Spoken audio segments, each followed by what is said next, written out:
PDS समाज पर लगातार बढ़ते हमलों का असली कारण यह है कि वर्चस्ववादियों को लगता है कि उनके पीछे आज भाजपा की वो सरकार खड़ी है जो सदियों से शक्तिशाली रहे लोगों की सरकार है और वो उन्हें बचा लेगी। लेकिन अब पीडीएस समाज की एकता और एकजुटता इसका जवाब डट करके देगी। अगर भाजपा को लगता है कि भागवत या कोई कथा कहने पर एक वर्ग विशेष का ही अधिकार है, तो फिर वो इसके लिए भी कानून बना करके दिखा दें। कई बार कई कानून के लिए बहुत दावा करते हैं लोग,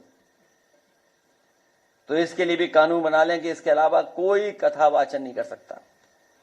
जिस दिन पीडीएस समाज ने अपनी कथा अलग से कहने शुरू कर दी, उस दिन इन परंपरागत शक्तियों का साम्राज्य ढह जाएगा।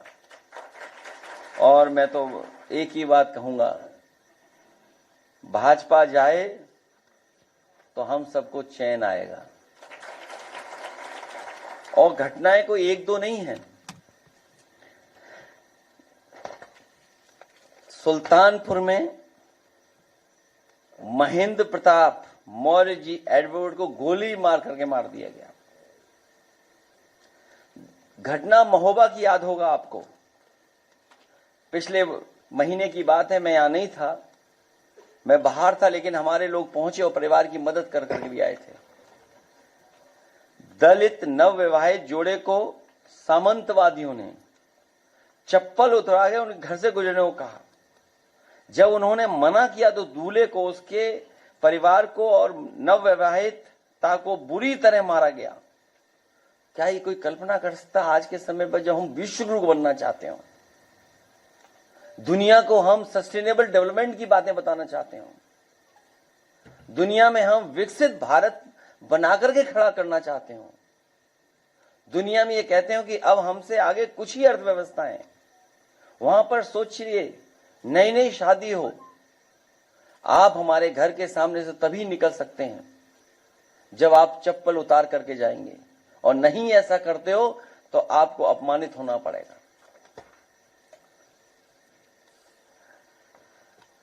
ईटा की घटना, जैतपुरा की अम्बेडकर जयंती पर शोभा यात्रा नहीं निकालने दी। दलित परिवार में शादी, बारात आई, बेटी की शादी में सत्ता समर्थकों ने बवाल किया, और फिर जब पुलिस आई तो पुलिस को न्याय देना था, न्याय नहीं दिया। जिनके साथ अपमान हो रहा था उन्हीं को पीटा पुलिस ने, सोचिए आप, उन्हीं को अपमानित किया पुलिस ने। और इटावा की घटना तो आपको पता ही है। और ये सब इसलिए हो रहा है कि 2,500 लोग ही इसको, सरकार को चला रहे हैं। 2,500 लोग पिछले 9 साल से, 20 साल से इधर उधर 2,500 ही लोग खेल खेल रहे हैं। हम इन कथावाचकों का धन्यवाद देते हैं कि हमारे बुलाने पर आए हैं, और सरकार में बैठे लोग कुछ भी कर सकते हैं, कुछ भी कर सकते हैं। सरकार में बैठे लोग कुछ भी कर सकते हैं। नजर उतारने का तरीका तो हमने और आपने देखा ही।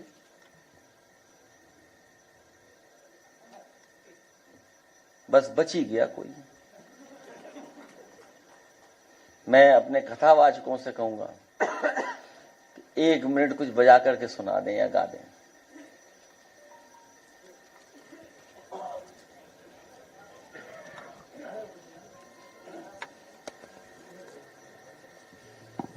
और इसमें एक जो साथी है,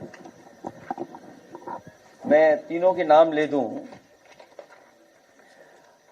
मुकुटमणि, ये हैं मुख्य, इनके साथ रात भर अपमान किया इनका, इनकी चैन छीन ली, इनसे रुपया मंगाया गया कि जितने रुपए में आपको आना था उतने रुपए इनसे मंगाए, तब इन्हें छोड़ा गया। दूसरे संत सिंह, जिनका वीडियो हमने आपने सबने देखा कि किस तरीके से इनके सर से बाल निकाले गए और क्या क्या भाषा का इस्तेमाल किया, किस तरीके से इनको पवित्र करने के लिए जो गंगा जल की ये कहानी है, या हमारे धर्मों में उसको हम मान्यता देते हैं, सोचिए क्या इस्तेमाल किया गया।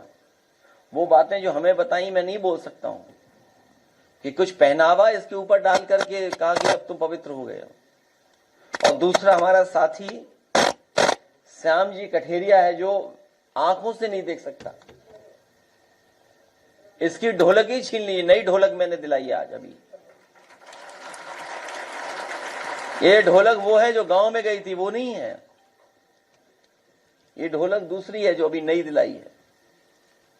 इनको बुला करके यहां आपके सामने बैठा करके हमारा मकसद ये कि इनका सम्मान हम लोग कर रहे हैं।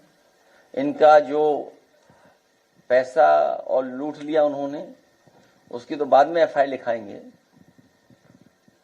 जो कुछ है हम उनका सम्मान करेंगे। अब कहेंगे थोड़ा बजा के सुना दो,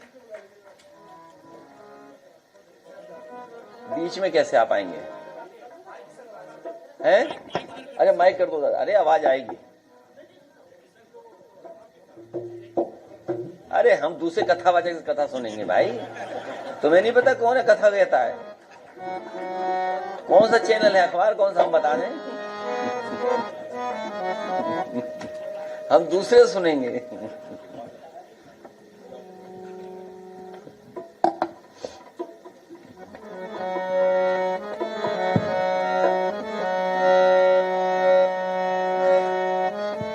सच्चिदानंद रूपाय विश्वोत्पत्त्यादेतवे तापत्रय विनाशाय श्री कृष्णाय वयं नमः। श्री सच्चिदानंद भगवान की।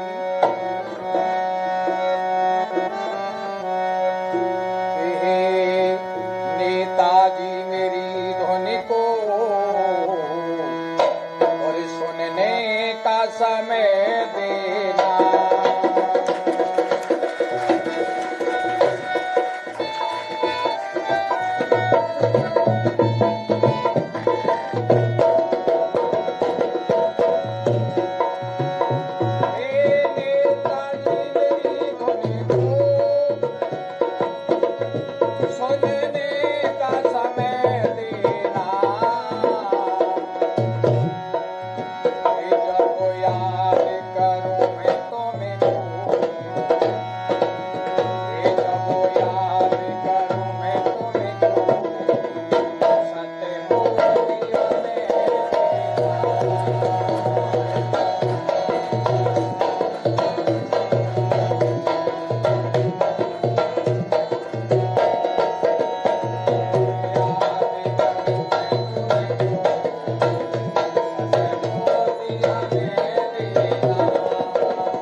अगर आप ये वीडियो YouTube पर देख रहे हैं तो हमारे चैनल को सब्सक्राइब करें और बेल आइकन को दबाना ना भूलें। अगर आप Facebook पर ये वीडियो देख रहे हैं तो हमारे पेज को लाइक करें।